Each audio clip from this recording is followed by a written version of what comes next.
Pembalap Ducati Lenovo Francesco Pecco Bagnaia memotret kemenangan beruntun dalam balapan utama MotoGP Portugal di sirkuit Algarve Portimao, Minggu, 24/3 besok. Saya senang kembali membalap di Portugal. Portimao adalah trek yang sangat saya sukai, dan pada waktu-waktu sebelumnya tempat kami selalu cepat, kata Bagnaia, dalam rilis Ducati, Jumat, 22/3. Tahun lalu, kami memenangkan sprint dan balapan utama di hari Minggu. Kami memiliki potensi untuk melakukannya dengan baik lagi di tahun ini, tapi itu tidak akan mudah, kata Bagnaia. MotoGP Portugal adalah seri kedua dari 21 MotoGP kalender tahun ini. Trek ini dijuluki roller coaster karena banyak tantangan dan memiliki kecepatan tinggi. Bagnaia pun mengakui persaingan di Portimao akan menjadi lebih sengit akibat peningkatan yang dibawa berbagai tim dan pembalap yang telah dilihat pada balapan pembuka di Qatar, tanggal 10 Maret lalu. Saya mengisyaratkan banyak lawan yang mampu meraih kemenangan dan persaingan yang sangat ketat. Tapi, bagaimanapun, kami siap, kata Pecco, julukan juara bertahan tersebut. Rekan satu pengendara, Enea Bastianini juga menargetkan finish lebih baik di MotoGP Portugal setelah finish di P5 pada MotoGP Qatar. Bastianini juga mengaku senang kembali ke Portimao untuk balapan Eropa pertama musim ini.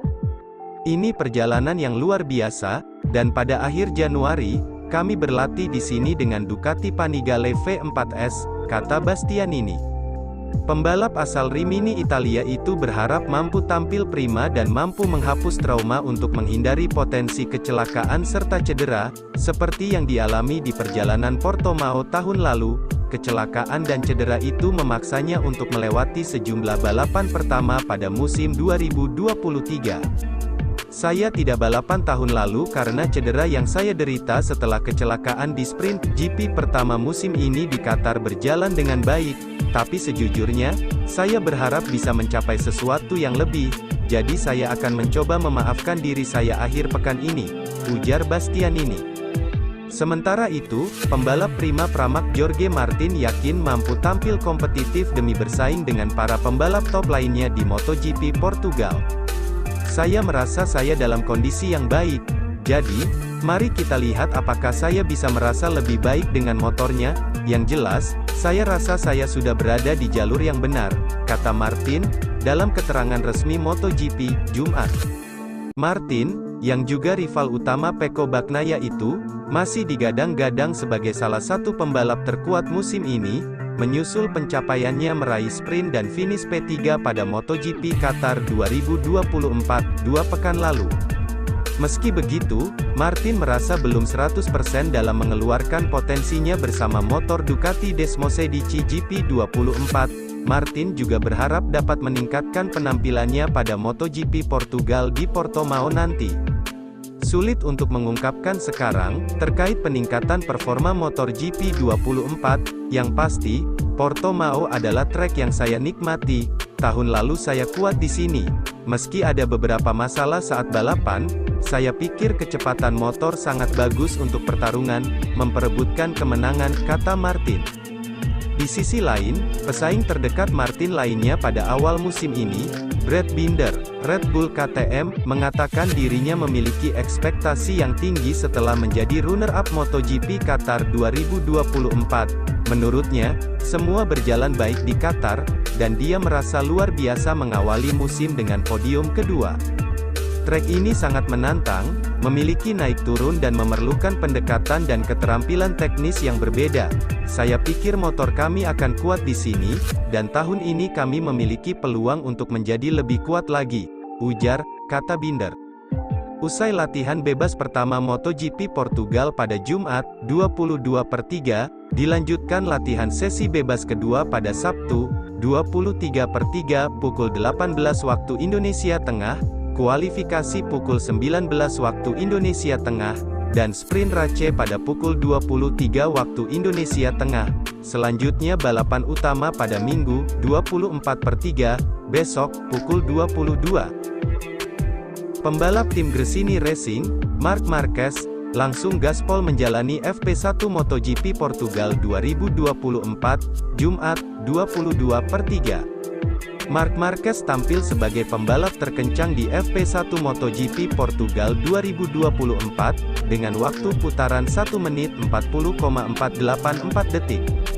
Juara dunia 8 kali ini mengungguli pembalap tim Aprilia Racing, Maverick Vinales, yang mencatatkan 0,165 detik lebih lambat pada sesi ini. Sementara itu posisi 3 dihuni oleh Brad Binder, yang lagi-lagi menunjukkan konsistensinya di atas KTM RC16. Penampilan impresif KTM dikonfirmasi juga oleh rekan Binder, Jack Miller, yang menduduki posisi keempat terkencang pada sesi ini. Sedangkan Franco Morbidelli secara mengejutkan berhasil menembus 5 besar, dengan 1 menit 40,861 detik. Morbidelli bahkan mampu mengungguli rekan setimnya, Jorge Martin, yang berada tepat di belakangnya dengan jarak tipis dengannya. Pecco Bagnaia seperti biasa, tidak langsung mengejar time attack pada sesi pertama di sirkuit Algarve ini. Bagnaia tidak memaksakan diri dan hanya menduduki posisi ke-13, dengan lap time lebih lambat 0,805 detik dari Marc Marquez. Tentunya wajar jika masih banyak yang belum menekan pada sesi latihan bebas pertama ini. Itu karena sesi ini baru sesi pemanasan, hasilnya tidak dipakai untuk menentukan sesi kualifikasi yang digelar Sabtu malam. Memasuki seri kedua MotoGP 2024, yakni GP Portugal, Marc Marquez kembali unjuk gigi dengan tampil makin impresif bersama motor barunya. Tak tanggung-tanggung, di sesi latihan bebas 1, Free Practice 1, dan latihan praktis kemarin, tanggal 22 Maret tahun 2024, Marc konsisten berada di barisan terdepan.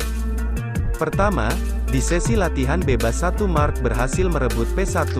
Posisi tersebut sempat tergantikan oleh pembalap lainnya, yakni Miguel Oliveira dan Brad Binder, tapi pembalap nomor 93 itu mampu menyalip dan bertahan di puncak teammate hingga sesi berakhir. Di sesi latihan juga tak jauh berbeda, Marc kembali bersaing di barisan depan, bahkan dia juga sempat memimpin balapan walau hanya beberapa saat, sebelum akhirnya mundur karena digeser oleh pembalap Pramac, Jorge Martin. Di menit-menit terakhir, Marc Marquez mengalami insiden jatuh di T5. Meskipun demikian, di hasil akhir dia menduduki urutan ketiga, yakni di bawah Enea Bastianini dan Jack Miller. Dengan ini, Marc otomatis lolos ke Q2. Walaupun tidak dapat meraih posisi puncak dan bahkan sempat jatuh di sesi latihan, hal ini tidak lantas membuat Marc frustrasi, dia justru kembali ke garasi Gresini dengan wajah sumringah. Mungkin setelah insiden jatuh tadi, Marc merasa semakin mengenal motornya dengan lebih baik. Tentu ini menjadi bekal yang bagus untuk melakoni sesi-sesi berikutnya. Senyum tersebut mungkin juga menjadi pertanda bahwa Marc merasa senang karena dirinya berhasil menembus Q2, dengan performa cemerlang di 2 sesi tadi, bukan tidak mungkin di Q2 nanti Marc bakal meraih pole position. Harapan ini terbuka lebar karena sebelumnya dia sudah mampu meraih P1 dan P3. Sejauh ini, pembalap asal Spanyol tersebut tampak makin percaya diri menggunakan motor Ducati. Bahkan penampilannya juga terbilang konsisten sejak GP Qatar beberapa waktu lalu. Marc yang musim lalu sering mengalami masalah saat ingin bersaing di barisan depan, kini mulai aktif lagi dan siap menyerukan ancaman bagi rider-rider lain. Jadi, untuk sesi kualifikasi nanti apakah Marc bisa meraih pole position pertamanya musim ini sekaligus untuk Gresini Racing?